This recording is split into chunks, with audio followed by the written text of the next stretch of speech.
10. Judy Neer. 39-year-old bookkeeper Judy Neer wrote thousands of dollars worth of company checks to herself while her boss, Craig Hartman, was out of town in 2004. After realizing he would catch on to the theft, she and her husband, Donald Lee MacPhail, tried to shoot Hartman. He survived though, and police charged Neer and MacPhail with attempted murder after tracking them down at a motel in Robeson County, North Carolina. By then, Neer had a troubling history of stealing to support her drug habit. A year earlier, her own mother had accused her of stealing $7,000 worth of jewelry from her stepfather, James Croxton, but ultimately the family dropped the case. Neer and MacPhail were charged with first-degree attempted murder. Unable to afford her $4,500 bail, Judy languished in jail for the next year while awaiting trial. During that time, her mother passed away and Croxton began suffering from Alzheimer's disease. Knowing her stepfather had received a $43,000 insurance payout after her mother's death, Judy convinced Croxton to bail her out of jail and to let her live with him while her case played out. 6 months later, she dialed 911 and reported finding Croxton unresponsive in his bed. Paramedics quickly determined that the 62-year-old was dead and that it appeared to be from natural causes, but they hadn't even left the scene when Judy's stepmother called authorities and warned them that she believed Judy was responsible for Croxton's death. Donna Neer told investigators how her stepdaughter had taken advantage of Croxton and even accused her of being intimate with her stepfather as part of her manipulation strategy. An autopsy later revealed a deadly amount of chloroform in Croxton's system, and 2 of Judy's family members claimed that she'd even talked about murdering Croxton, although they apparently hadn't taken her seriously enough to warn anyone. Detectives didn't have to look far to figure out where the chloroform had come from, since it was paid for with one of Croxton's credit cards. They also discovered that his will had recently been amended to leave his entire estate to Judy.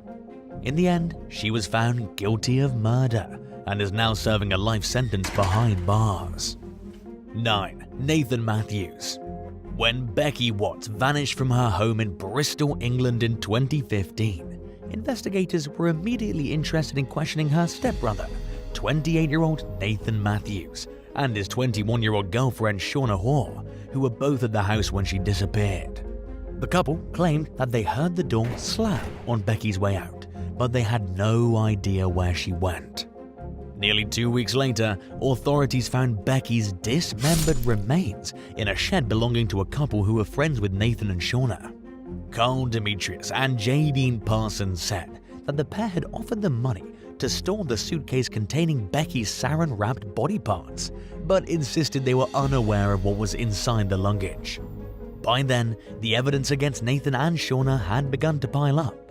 Nathan's fingerprint was found in some blood on Becky's doorway, and surveillance footage showed him buying a circular saw after his stepsister went missing. Both he and Shauna were seen buying cleaning supplies, and DNA evidence linked them to items that were found in the shed with Becky's remains. Nathan eventually confessed to killing Becky and insisted Shauna wasn't involved in any way, but authorities charged them both in connection with the case. Prosecutors accused the pair of playing Monopoly and ordering takeout on the evening of the murder, and keeping Becky's corpse at their home for the next 3 days before passing it off to their friends. The suspects carried on with their lives like nothing had happened, while Nathan's family frantically searched for Becky. Nathan later claimed that he didn't tell the family that something had happened to his stepsister because he didn't want to take away their hope that she was still alive. He was convicted of murder and sentenced to life with a minimum of 33 years. Shauna was found guilty of the lesser charge of manslaughter and received a 17-year sentence. Carl Demetrius and Jadine Parsons pleaded guilty to assisting an offender, earning Demetrius a 2-year sentence. Parsons, however, only received a 16-month term. 8. Paul Edward Jenerson Jr. During a fishing trip to Missouri's Big River one day in 2017, a family discovered the dead body of 51-year-old self-proclaimed Ku Klux Klan leader Frank Ancona Jr., who had been reported missing a few days earlier when he stopped showing up for work. The man had apparently been shot in the head multiple times. Investigators located Ancona's abandoned vehicle about 30 miles from where his body was found, with evidence of a burn pile nearby. Inside his home, police found his safe ransacked and several of his guns missing. Given his association with the notorious hate group, it would be natural to assume that he had a lot of enemies, or at least people who despised him for his beliefs and might want him dead. It was also possible that a member of a rival KKK faction wanted to wipe out their competition. But evidence found in Ancona's home and certain details of his disappearance that didn't add up led detectives to point the finger at his wife Melissa and his 24-year-old stepson Paul Edward Jenerson Jr. As it turned out, his death had nothing to do with his controversial club membership and everything to do with his personal life. After initially putting the murder on her son, Melissa claimed that Jenerson had no involvement in the crime and that she was under the influence when she made her initial statement implicating him in the shooting. She reportedly killed Frank because he had asked her for a divorce. Melissa Ancona pleaded guilty to second-degree murder and received a life sentence with the possibility of parole, while Jenerson was sentenced to 59 years in prison for first-degree intentional homicide, armed criminal action, and abandonment of a corpse. 7. Jenna Oakley. Single mom and empty nester Rhonda Oakley found a second chance at love when she met and married her husband Philip in 2016. She moved into his home in Danville, Kentucky, and welcomed his teenage son and daughter into her life with open arms. Later that year, the 52-year-old stepson arrived home to find Rhonda's deceased body. There was no evidence of forced entry into the residence, but Rhonda's car was missing and her stepdaughter Jenna was nowhere to be found. Philip told police that he and Rhonda disapproved of Jenna's relationship with an older man named Kenneth Nye, who lived out of state. They tried everything they could to stop the two from talking, including taking Jenna's phone away and threatening Nye with legal action if he didn't back off. Jenna finally agreed to follow the rules and Nye promised to leave her alone, only for Philip to now wonder if the pair had continued talking all along. He also suspected his wife's death was part of a sinister plot for the young couple to stay together at all costs. Jenna's journal entries soon confirmed Philip's fears about the relationship continuing without his knowledge, and that she'd also planned to kill him. Other evidence revealed that Nye flew into Kentucky and took an Uber to the Oakley's house the day before Rhonda's murder, while Philip was conveniently out of town on business. Surveillance footage from after the murder showed Jenna and Nye exiting a store and leaving in Rhonda's car. And according to some reports, neither of them seemed worried or upset. Investigators tracked the fugitive couple to a motel in Tucumcari, New Mexico, where they were found sleeping in Rhonda's vehicle. They were charged with murder, but Nye took his own life in his prison cell before he could face trial. He left behind a detailed confession, taking full responsibility for the crime. But Jenna admitted to fatally stabbing Rhonda to death after she and Kenneth choked her to the point of losing consciousness. Jenna pleaded guilty to first-degree manslaughter and theft and was sentenced to 15 years in prison. She'll be eligible for parole in 2034, but she won't find a warm welcome with Philip, who's disowned his daughter and wants nothing to do with her after killing the woman he loved. 6. Wesley Hansel. 18-year-old college student A.J. Hansel was folding laundry while spending spring break in her family's home in Norfolk, Virginia in 2015, when, out of the blue, she was kidnapped from the home. Her family discovered laundry strewn all over the room with the radio playing, but there was no sign of A.J. About a month later, her body was found near the North Carolina border, roughly 50 miles from where she vanished. Given the bruising on her face and body, the extremely high amount of heroin in her system, and her complete lack of a history of drug use, led authorities to theorize that someone forcefully caused her to overdose.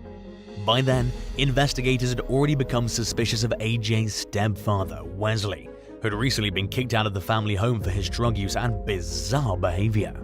In fact, they discovered the young woman's body by following the GPS movements of Wesley's work vehicle.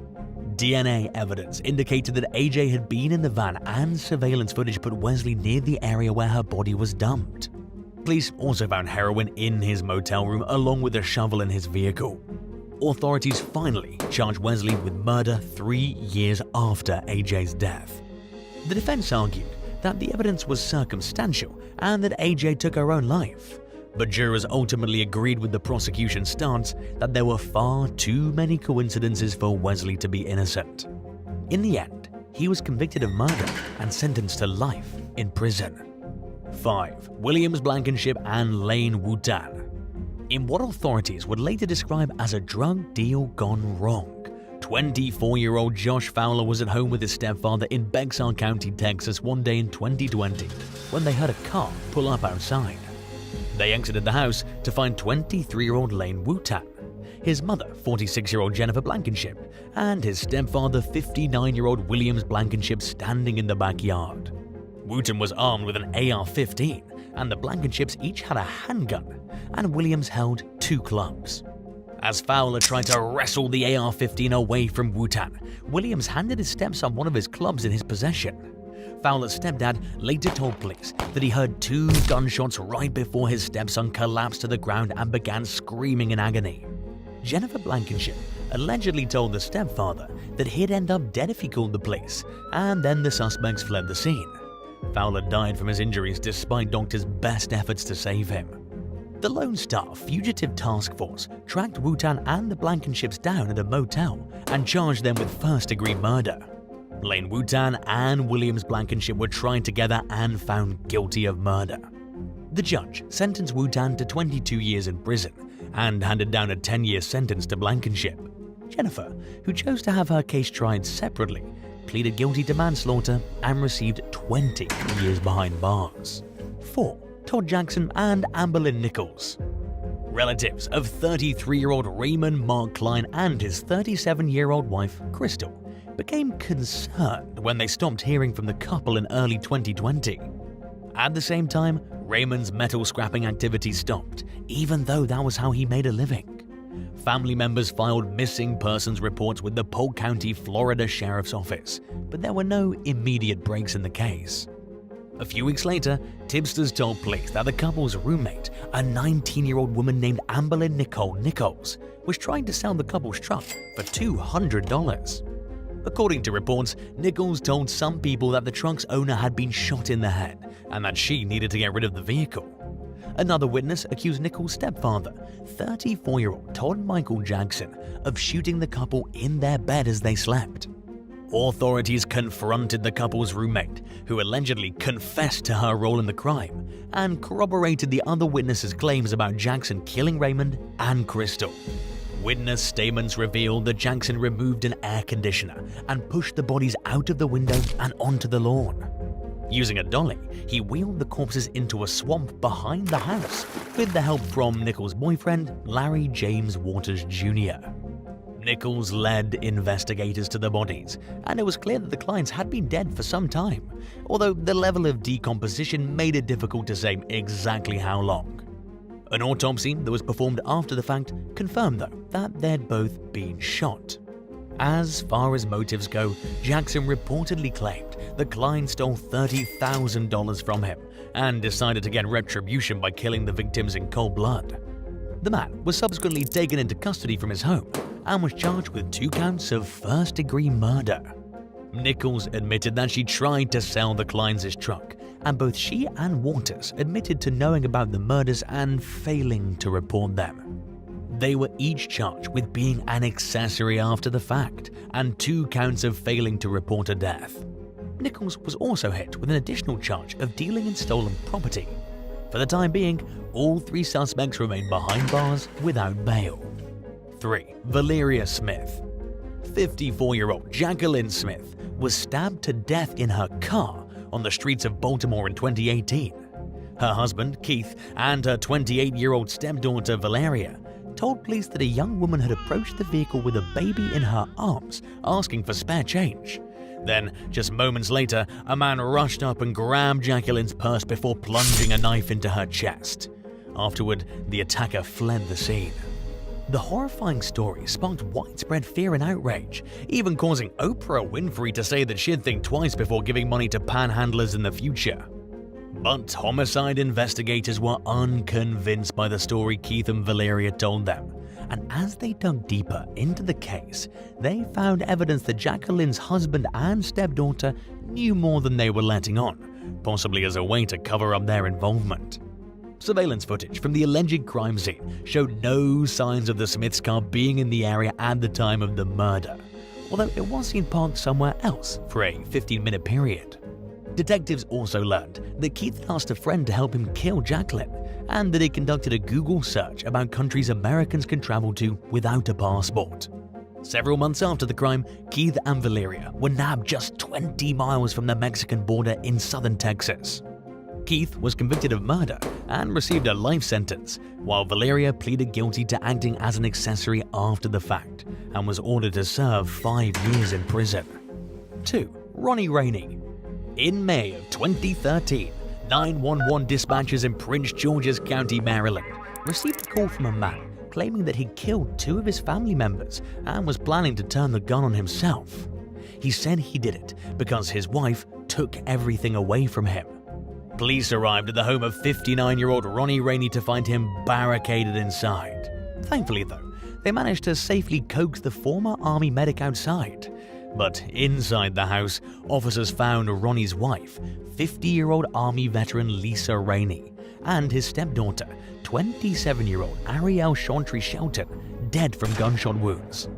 Ronnie had also attempted to shoot his son, but the bullet narrowly missed his head and shot through the brim of his baseball cap.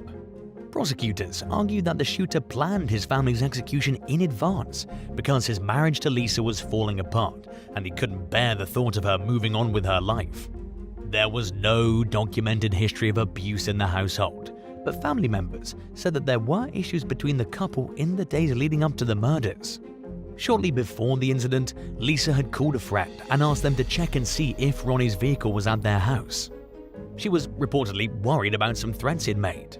The vehicle wasn't in the driveway, so Lisa and Ariel returned home and walked inside, only to get ambushed by gunfire. As it turned out, Ronnie had parked behind the house to avoid having his truck spotted. He pleaded guilty to murder and attempted murder charges, but argued in court that he shouldn't be held criminally responsible because of his mental state at the time. A jury disagreed, and so did the judge, who pointed out that his decision to park his truck behind the house indicated that the murders were premeditated and deliberate. As a result, he was found guilty and received a life sentence. 1. Ian Anselmo. After receiving a call one afternoon in 2019 from an obviously disturbed young man who claimed that he'd killed his stepmother, police arrived at a cemetery in Eustis, Florida, to find 39-year-old pregnant mother of 6 Sue Ellen Anselmo unconscious and bleeding in her SUV. Upon further investigation, they discovered that a cord had been wrapped around her neck. Sitting in the passenger seat was her 21-year-old stepson Ian Anselmo. Sue Ellen was rushed to the hospital, where she later succumbed to her injuries, and Ian was charged with murder and killing an unborn child. He pleaded not guilty and was freed on 10% of a $75,000 bond pending his trial. While authorities declined to speculate on a possible motive, a charging document stated that Ian was difficult to understand in the 911 call. However, he'd mentioned getting into an argument with the woman.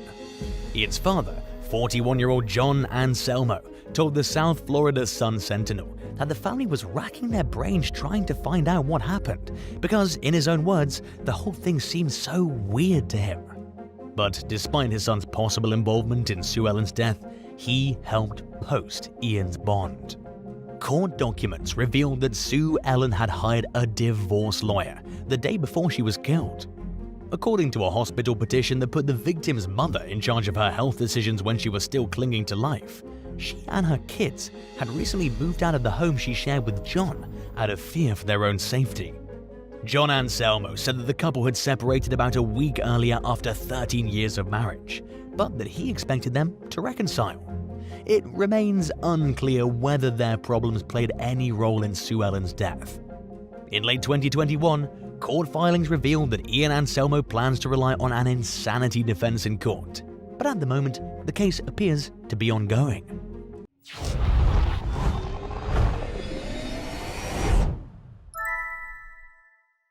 9. Travis Grave. One evening in early 2023, a man showed up at his neighbor's house in Homestead, Florida, and said he'd killed his mother.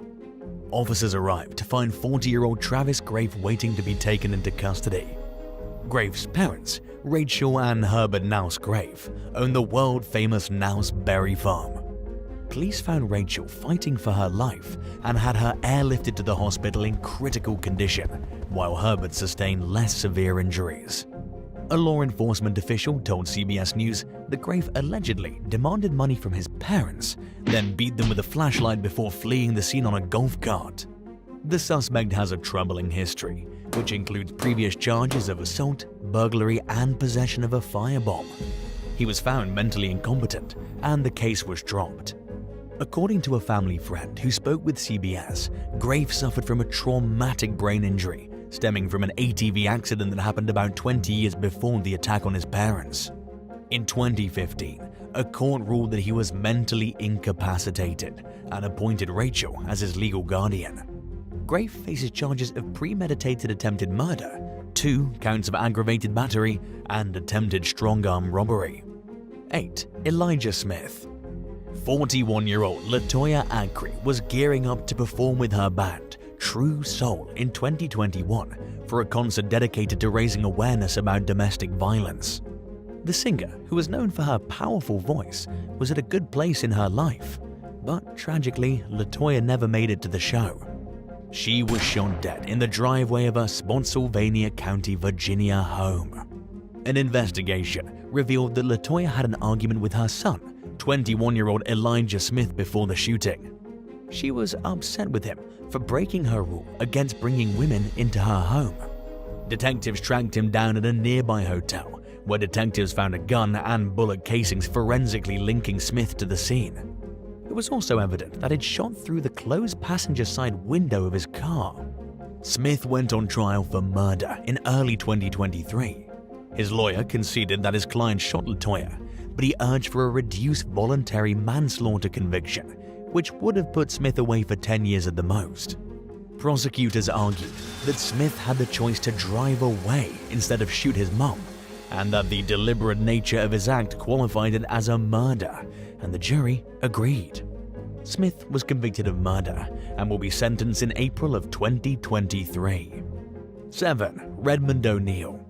American actress Farrah Fawcett skyrocketed to fame during the 1970s after landing a role on the TV series Charlie's Angels.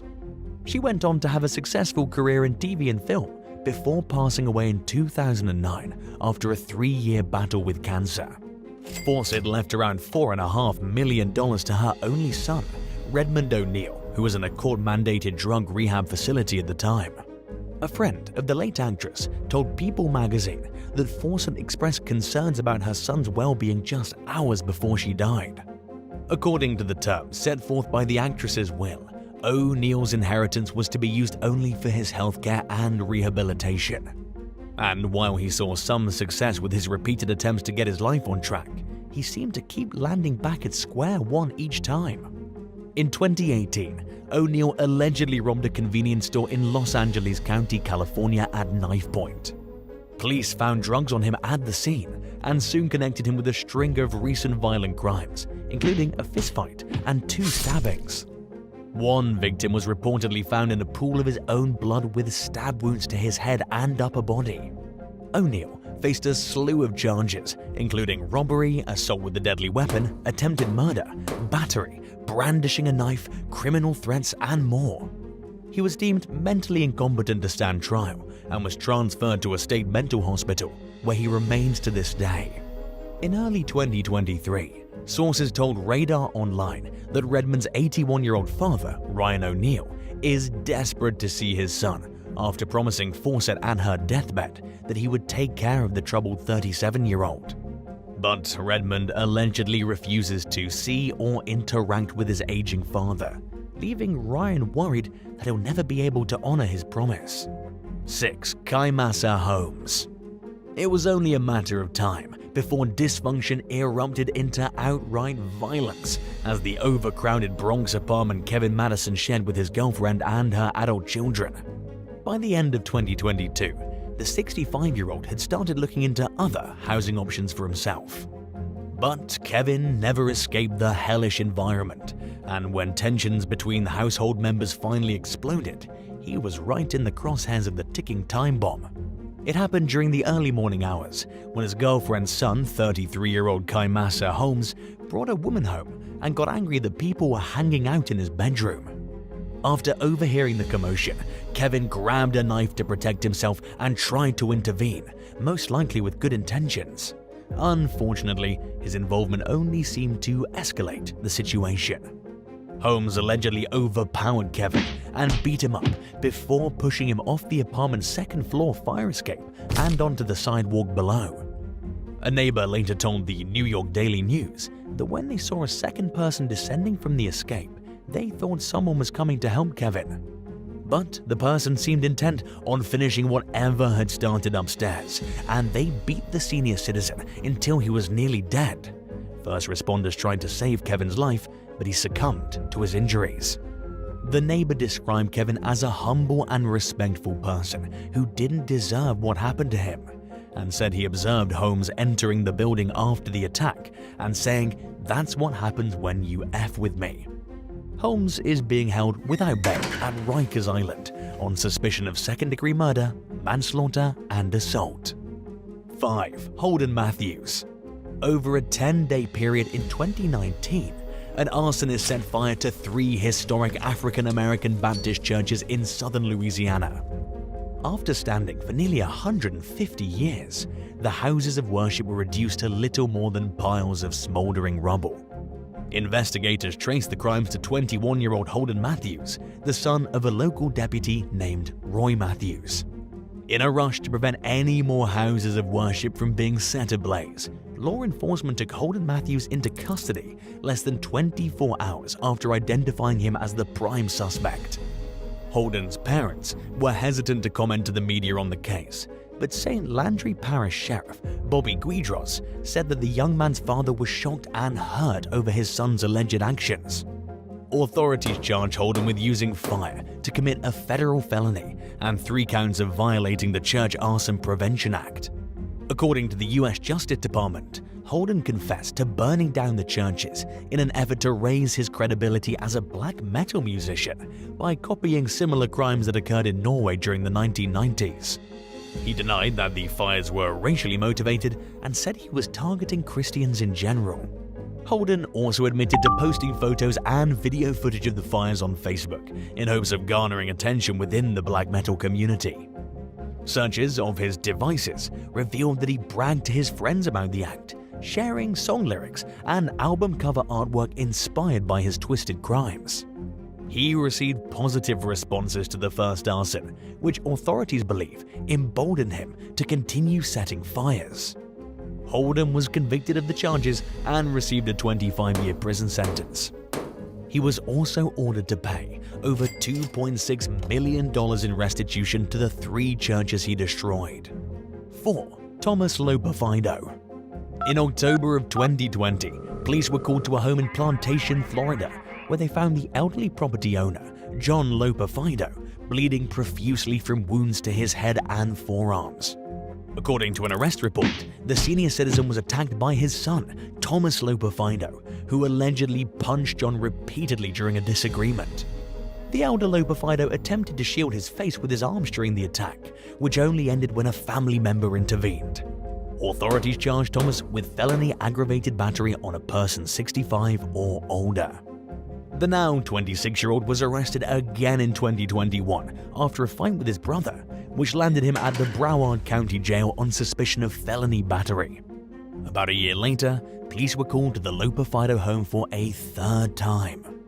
They found 71-year-old John Lopo dead from multiple stab wounds and took Thomas into custody on suspicion of premeditated first-degree murder. After being placed in the back of a squad car, Lopo somehow slipped out of his handcuffs, disrobed, and threw his clothes at the responding officers. He allegedly yelled and screamed when they asked him for a statement about the incident. A neighbor told NBC Miami that it's evident based on his behavior that Thomas struggles with mental health issues.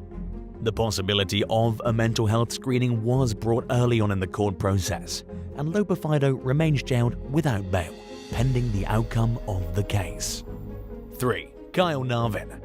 Connecticut business owners Jeffrey and Jeanette Narvin vanished during the summer of 2015. Investigators noticed no signs of foul play at the couple's Fairfield County home, but found one of their vehicles abandoned in a parking lot.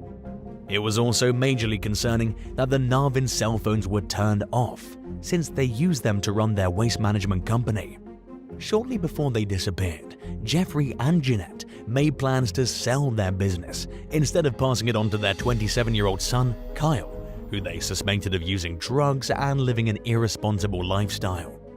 By then, the Narvins had done their best to try helping their son get on the right path, and had even bought him a house to help him get a head start in life.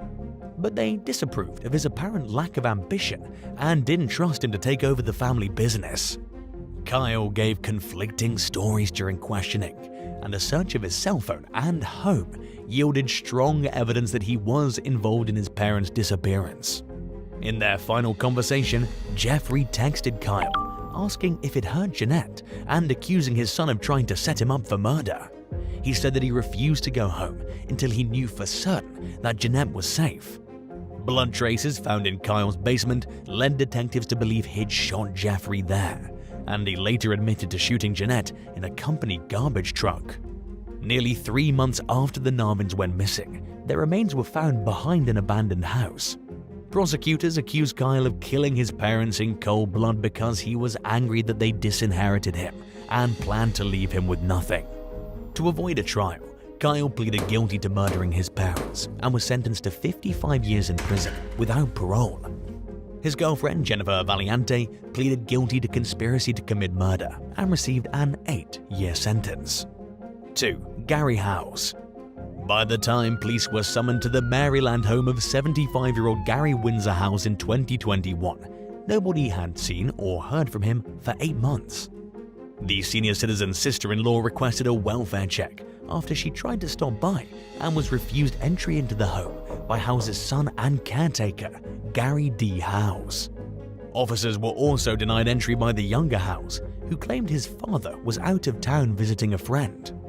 They looked the friend up and saw that he'd died 5 years earlier, and an officer observed a large amount of cleaning supplies through a window. Further investigation revealed that Gary Jr. had recently sold and given away a lot of items. He spent a lot of time at an antiquities store, where he told an employee his father had died, and was eventually banned from returning due to what the owners described as strange behavior. Armed with a search warrant, detectives returned to the house. Gary told them that they were wasting valuable public resources by searching for his father, but it wasn't long before they were hit with the overwhelming stench of death. They found the decomposing remains of the elder Howes beneath a filing cabinet. It's unclear how he passed away or why his son failed to notify authorities of his death. Gary D. Howes was charged with abuse to a vulnerable adult that's a family member or resided in the house. 1. Edward Chen. Edward Chen was raised by wealthy parents who spent most of their time in Taiwan but owned a home in Fairfax County, Virginia. It was normal to see little activity at their property, and years went by without their neighbors having any clue that Wu Hung, Ye Mei Chen, and their other son Raymond were dead inside the house. Edward had shot his family out of frustration over his parents' strict traditional beliefs. They wanted him to marry a Taiwanese woman and disapproved of the relationship he was in with a young woman named Mandy Colby. In 1995, they hauled Edward back to Taiwan and put him in an institution in an effort to get him to change his ways. He committed the murders after the family returned to the US. To stave off suspicion in Taiwan, Edward told relatives that his parents and brother had died in a car accident. By the time he told Mandy about what he'd done, they were married with a child. Nobody else had a clue about the murders, and Edward continued to take care of the landscaping outside his parents' home so it wouldn't look abandoned. In 1999, 4 years after the murders, he dismembered the bodies and threw them into the Chesapeake Bay with help from a friend. The only other person to know about the crime was Vicky Henry, the woman Edward dated after he and Mandy split up. Vicky came forward to law enforcement in 2002, and they were stunned to realize that such a gruesome crime had gone completely unnoticed in the community. Mandy and the friend who helped dispose of the remains corroborated Vicky's story, and Edwards eventually admitted to the murders. He was sentenced to 36 years in prison, but could see freedom after serving roughly 30 years based on the state's laws.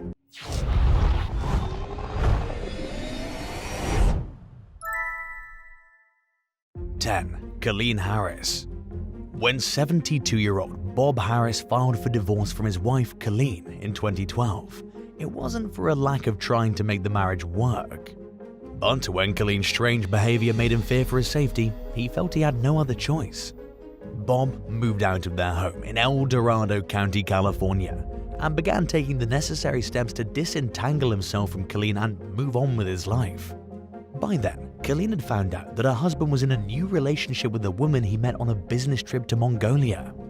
Her behavior only escalated after the discovery, causing Bob to add an additional lock to the Tahoe cabin he was staying in.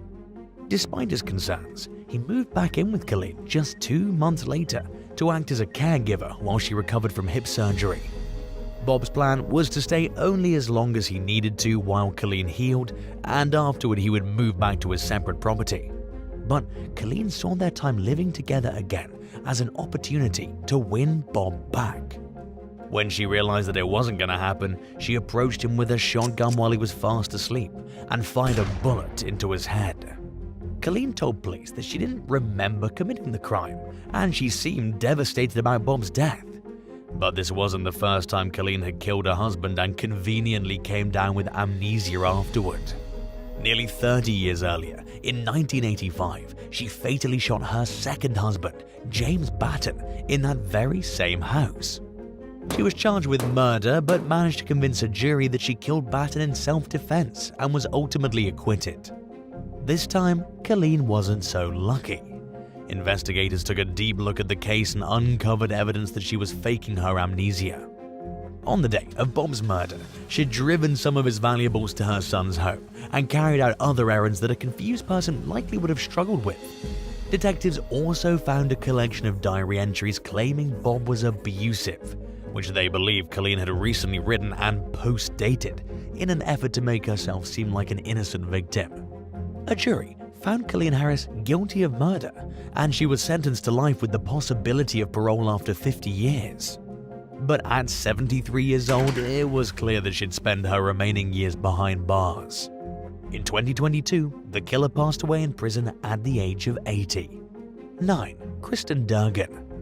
After receiving a phone call from his estranged wife in 2008, saying that his children wanted him to pick them up early for a scheduled visit, 37-year-old James Duan made a beeline from Wyoming to Cannon City, Colorado. But he never showed up at Kristen Duan's house to get the kids, so she called the police to report him missing. Kristen told investigators that she and James still got along well despite their differences. It would later be revealed that the romance between Kristen and James lingered, even after they separated and got into serious relationships with other people. Either way, she made it sound like she had no reason to want James dead. About a week after he disappeared, a group of kayakers discovered James's body in a remote stretch of the Arkansas River. An autopsy found evidence of blunt force trauma and 2 bullet hole wounds to the skull. In the meantime, investigators uncovered evidence that the relationship between Kristen and James wasn't as hunky-dory as she made it sound. Kristen had a severe gambling problem that James had put her into rehab twice for.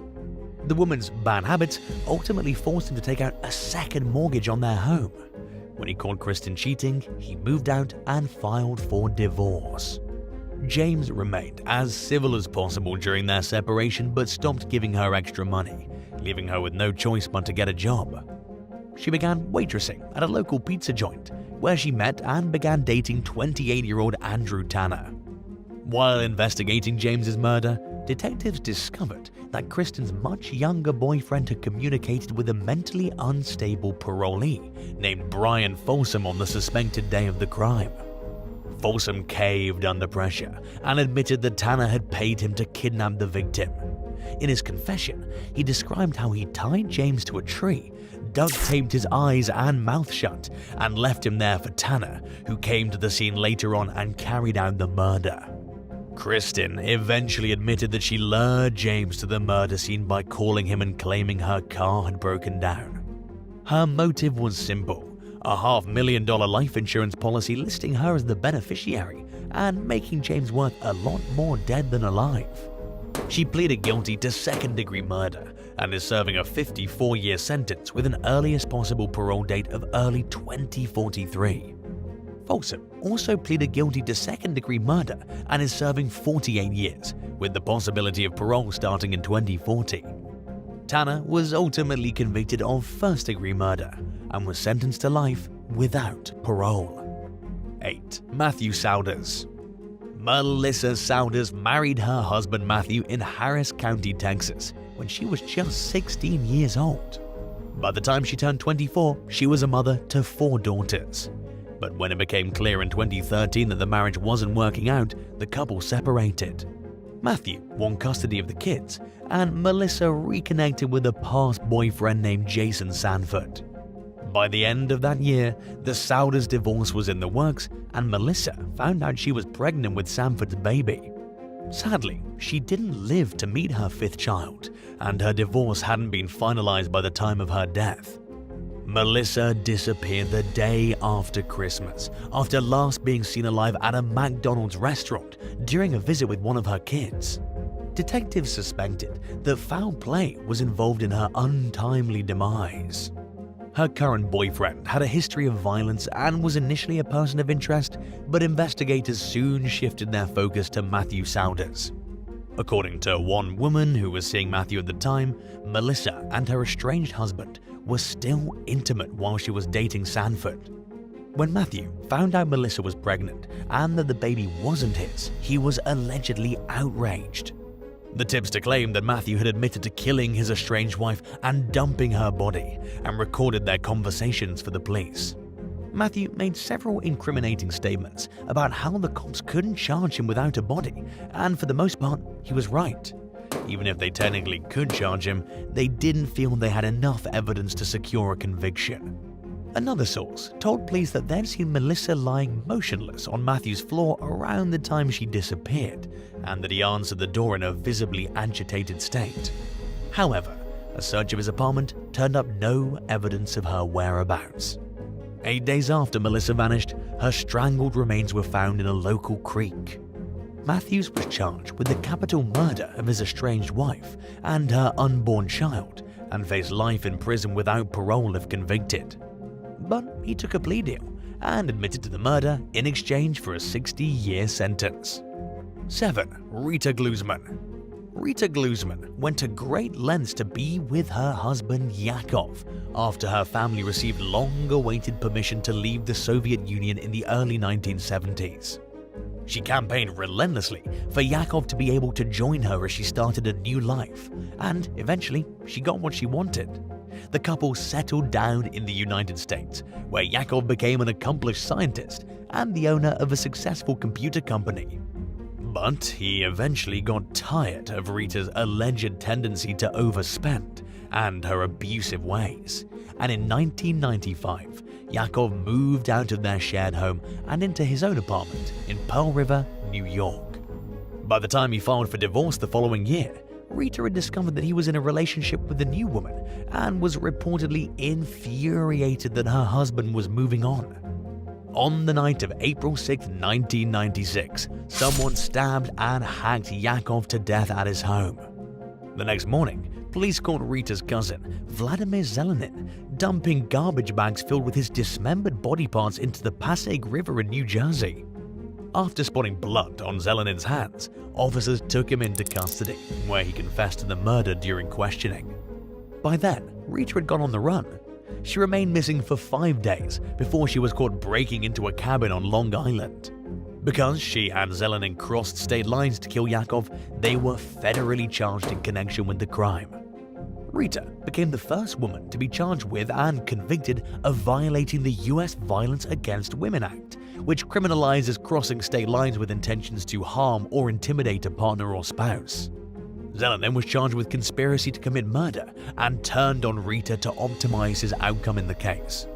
In court, he testified that Rita told him he would lose his job at Yakov's computer company if the Glusmans divorced. He implicated his cousin as the mastermind of her husband's death, but admitted to dismembering Yakov's body while Rita cleaned the bloodstained apartment. Rita Glusman was sentenced to life in prison, but was granted a compassionate release in 2020 due to ongoing age-related health issues, including strokes and an early-stage Parkinson's diagnosis. She moved in with her sister in New Jersey and is serving 5 years of supervised release, which means that she's required to wear an electronic monitoring device and can only leave home to attend medical appointments, church, job-related meetings, and other court-approved outings. Considering the fact that she's around 75 years old, she may not see true freedom before she passes away from old age. 6. Donna Matthews. On a hot summer day in 2016, a construction worker noticed the unmistakable smell of human decomposition emanating from a house in Kenosha, Wisconsin. He called the police, who reported to the scene and found a local businessman named Michael Gahan dead from multiple gunshot wounds. It wasn't long before the name of Gahan's ex, Donna Matthews, began popping up in the investigation. The two had dated on and off for 6 years before coming to a volatile and drama-filled end. Donna had told her friends, family, and pretty much anyone who would listen that Gahan was abusive, that she feared for her life, and that her former lover wouldn't leave her alone. She got a restraining order based on these allegations, but it came as a surprise to Gahan. Evidence showed that while Donna was smack-talking her ex to everyone under the sun, she was actually still reaching out to him and seeing him on occasion. When she left the state and moved to Hawaii, Gahan followed. Donna told people he stalked her there, but based on records of their interactions, it appeared as though he was invited and that the pair even briefly reconciled before Donna filed for another restraining order. After learning about all the false allegations Donna was making behind his back, Gahan threatened to post proof on social media that their relationship was a two-way street and that he wasn't the psychotic stalker she'd made him out to be. Prosecutors would later argue that this was the tipping point at which Donna decided to kill Gahan. Her brother, Derek Matthews, admitted to selling his sister the murder weapon and driving her to the crime scene. He was under the impression that Donna feared for her life and that Gahan was abusive, which somehow helped him justify Donna's decision to take matters into her own hands. Derek pleaded guilty to 1 count of second-degree intentional homicide and received a 7-year prison sentence. A jury convicted Donna of first-degree intentional homicide, which carries a mandatory life sentence. During her trial, Donna argued that she suffered from battered woman syndrome and that Gahan had abused her and made her life a living hell. To many, it seemed like both she and her ex carried on a toxic cycle that they both should have known to leave behind. Either way, no law permits breaking into your estranged lover's house and ambushing them with a deadly weapon. Have you ever learned the hard way that there's no such thing as keeping it casual with an ex? Let us know in the comments below. 5. Brad Wheat. When California Highway Patrol CHP Lieutenant Brad Wheat told a colleague that he was trying to hunt down his estranged wife Mary and her new boyfriend so he could kill them, his employer took his gun away and sent him home for 2 weeks.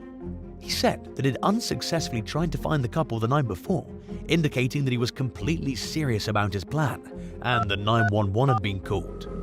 But the agency simply gave him some time off and sent him to therapy. Wheat got his gun back despite the disturbing nature of his statement, and the CHP failed to inform the intended victims of the threat. A month later, in September of 2018, he broke into a storefront owned by Mary's boyfriend, Philip Trey DeBobian. He then fatally gunned Mary down and shot the woman's partner, who was struck in the shoulder and survived. Afterward, Wheat turned the gun on himself. A scathing lawsuit filed on DeBobian's behalf in 2021 accused the CHP of failing to take action to protect the victims and to prevent the shooting. When civilians make the same kinds of threats that Wheat had made, they're typically charged with a crime and in many cases are taken into police custody or put on a psychiatric hold. The CHP initially denied any wrongdoing or accountability in the tragic slaying, but ultimately agreed to settle the lawsuit for $4 million. 4. Argenis de Jesus buys Pizano. As she lay dying in her Bronx apartment at 3 a.m. with multiple stab wounds in early 2023, NYPD officer Ariana Reyes Gomez mustered enough strength to call a family member who dialed 911. Paramedics did everything they could to save her, but she tragically succumbed to her injuries. The 31-year-old's estranged husband, 34-year-old Argenis de Jesus buys Pizano, quickly fell at the center of the investigation. At the time, he and Reyes Gomez were separated, and their young son was living with relatives out of state. Ariana's brother, Pedro Reyes, told the New York Daily News that the family wasn't sure what was going on between his sister and Pizano. They knew that the two were no longer together, and that Ariana had been living on her own for around 8 months, but were shocked that the situation apparently led to such horrific violence. Reyes also said that Ariana was acting as a single mother to her child. In a statement, Bronx Borough President Vanessa Gibson cited the disturbing crime as an example of how domestic violence affects people from all walks of life, including police officers. She said that domestic violence homicides are all too common in the Bronx and called on society to continue fighting for change. 3. Martin Kavanagh. In 2018, 31-year-old Sophie Kavanagh's lifeless body was found in the apartment of her estranged husband, 35-year-old Martin Kavanagh. The two Brits had married in 2011, but they eventually separated because Martin was controlling, jealous, and short-tempered. Any hope of repairing the relationship was lost when he failed to change his ways after Sophie moved out.